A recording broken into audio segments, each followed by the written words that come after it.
2018 was probably one of my toughest years on farming. Even take the money side out of it, the stress levels, the worry every morning, the worry not sleeping. I brought it back in home, inside the kitchen table. It washed off my children, it washed off my wife. We were always planning for a winter of maybe 4 months or 4.5 months. Now we have to plan seriously for about 5 to 5.5 months of a winter. Because I don't want ever again to go through a day like that. If you look over the last 2 or 3 years and you see that maybe some of the weather extremes, farmers have had to deal directly with that more so than maybe people in towns and cities, because you have stock outside, you have land that is either too wet or too dry. Just look at last year, just take the snapshot of a year. You had a spring where we had, serious snowfall in March, which was kind of unprecedented, caused major hassle to the whole farming infrastructure. Then you had a drought, so went from one extreme to the next, and I suppose in the previous winters we had record kind of rainfall. So just in one season we had all these extremes, and it's there's no doubt we're going to see more of those. So that's a massive challenge, I would argue.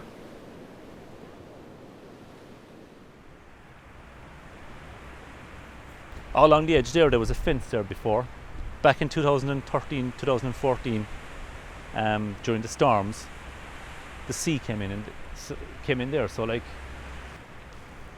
we're well aware of all the problems. Like if there are bad storms or rising tides or anything, it's going to affect me before it affects anybody. So like, I mean, it's not as if we don't know what's going on. I think we really haven't felt it as yet. All right, we've felt the climate change, we'd say, with the extreme temperatures, extreme frosts, droughts, heavy rainfall, wind events, the hurricanes, stuff like that. It is no doubt, it is changing, and people are starting to recognise that. The impacts that it will have on society and localities as such, I suppose we'll have carbon tax, which will contribute to higher running costs of household heating, car, transport. And I mean, transport isn't the transport of agricultural goods inwards and outwards. If we're uncompetitive at the moment or not making a profit, it's going to make that problem worse. I think our lives in Kinsale will absolutely be impacted by climate change. Everyone here is really conscious of being so close to the water. My house is built on the water, so while that's beautiful, that's a worry.